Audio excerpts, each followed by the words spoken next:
Ram Ram guys. तो आज के टॉपिक्स में हम कवर करेंगे कि किस तरह से हम लोग इमेज को अपने प्रोजेक्ट में या डिजाइन में हम लोग किस तरह से लगाते हैं, किस तरह से इम्प्लीमेंट करते हैं।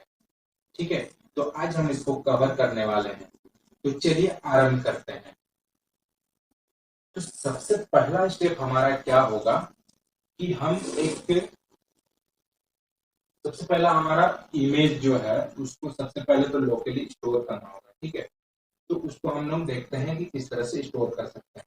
तो उसके पहले हम लोग क्या करते हैं कि जब हम क्लीन कोड कर ही रहे हैं, एक स्ट्रक्चर बेस पे काम कर ही रहे हैं, तो हम लोग क्या करेंगे कि एक सही तरीका जो होता है कोडिंग लाइन में कि हम लोग किस तरह से अपने फोल्डर्स को मैनेज कर रहे हैं, किस तरह से फाइल्स को मैनेज कर रहे हैं, तो उसका सही तरीका से हम लोग इसको यूज करते हैं।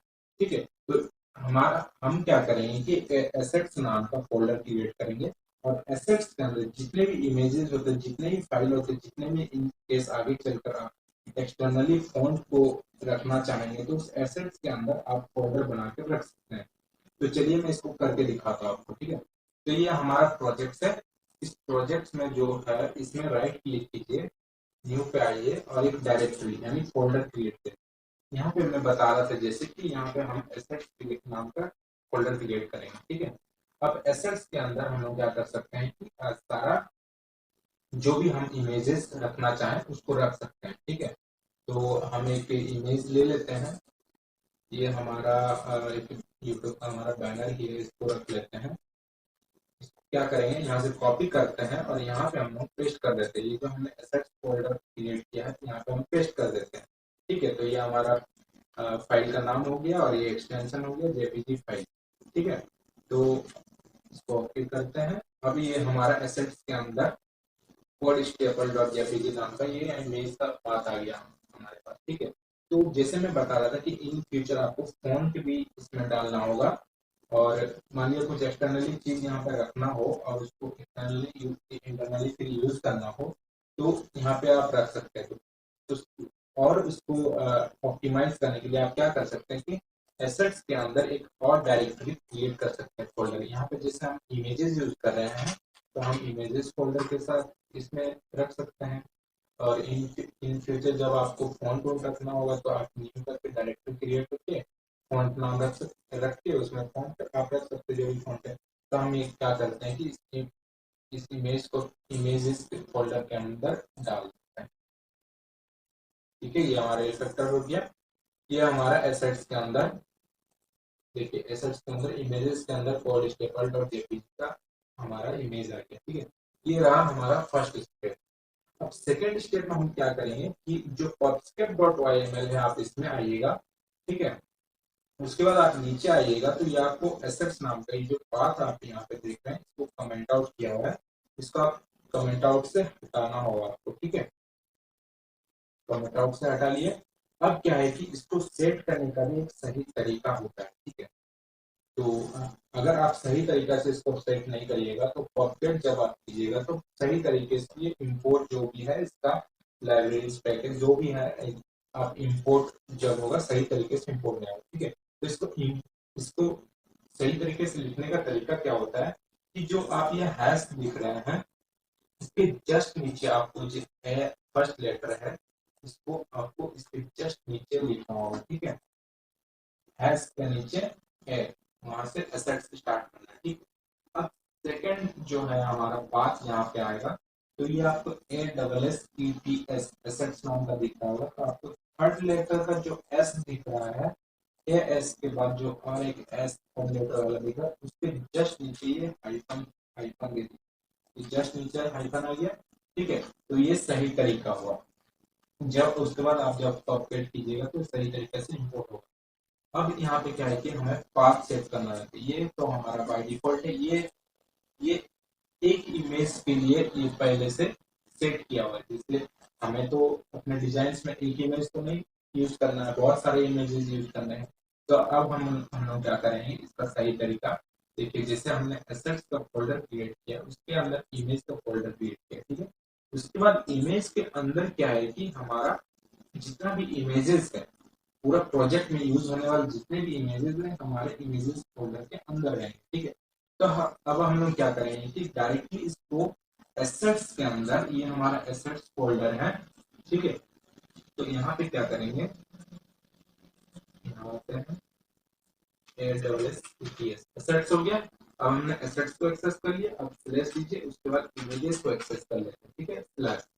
अब क्या है कि एसेट्स के अंदर, इमेजेस के अंदर जितने भी इमेजेस हैं वो आप एक्सेस हो गया यहाँ पे, ठीक है, मतलब इंपोर्ट हो गया। अब आप इसको सिंपली क्या कीजिए कि पॉपगेट कीजिए।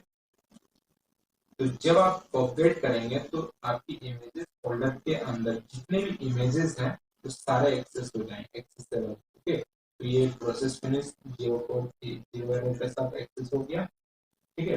अब क्या है कि ये आपका सेकंड स्टेप।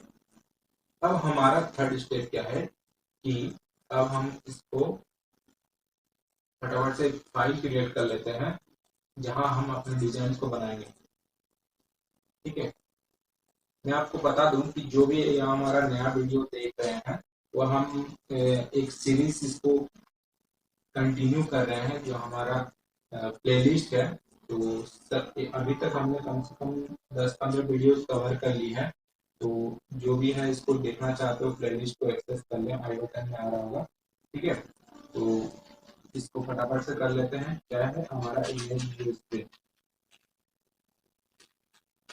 भी स्टूडेंट का नाम का डाटा क्रिएट कर लेते हैं, फटाफट से इंपोर्ट कर लेते हैं मटेरियल डॉट डाट करके इसको एक स्टेटलेस विजिट ले लेते हैं। स्टेटलेस विजिट में इमेज व्यू स्क्रीन, क्लास का नाम हमने इमेज व्यू स्क्रीन दे दिया। अब रिटर्न में हम क्या करेंगे कि इसके फोल्ड को लेंगे, इसके फोल्ड में हम एक बार दे सकते हैं, एक बार में टाइटल हो गया, टाइटल में फिर टेक्स्ट हो गया, ठीक है। टेक्स्ट के अंदर हम दे सकते हैं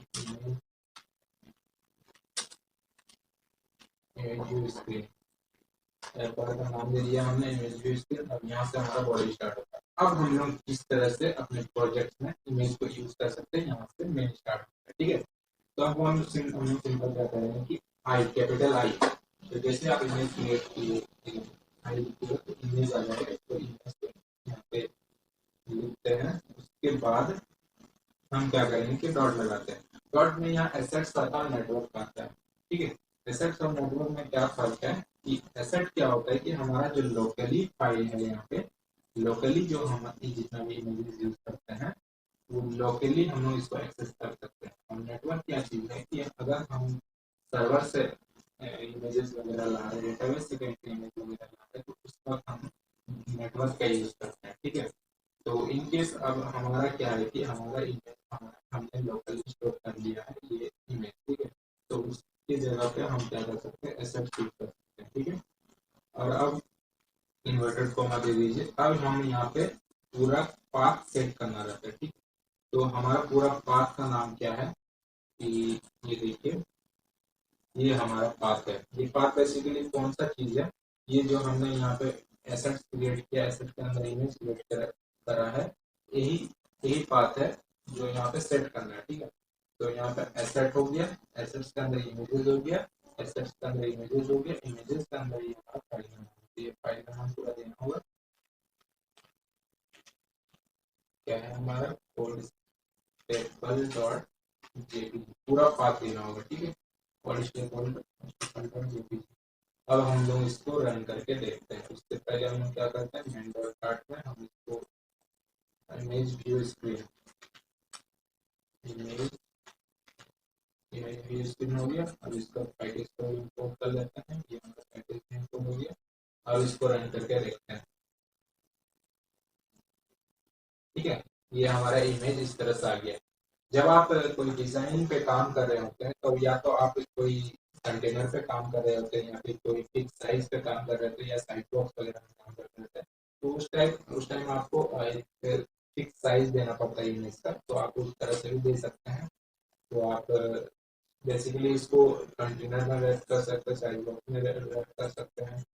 तो इसको क्या करें, कंटेनर में रैप कर सकते हैं और अपना जो भी साइज इसको देना चाहें आप इसको दे सकते हैं। वेट आपने दिया 300 दे दीजिए और हाइट भी आप इसको 300 दे सकते हैं। तो फिर से रिलोड करते हैं। ठीक है, ये आपका साइज का क्या आप साइड में आ रहा है, आप क्या कर सकते हैं, कंटेनर को डायरेक्ट आप सेंटर कर सकते हैं। तो सेंटर विजिट को भी हमने कवर किया हुआ पिछले वीडियो में, जो भी इसको देखना चाहते हो आई बटन में आ रहा होगा आप देख सकते हैं। ठीक है, अब इसको रिलोड करते हैं। ठीक है, ये इमेज सेंटर में आई। तो कुछ इस तरह से हम अपने प्रोजेक्ट्स में इमेजेस को हम लोग इम्प्लीमेंट कर सकते हैं, लगा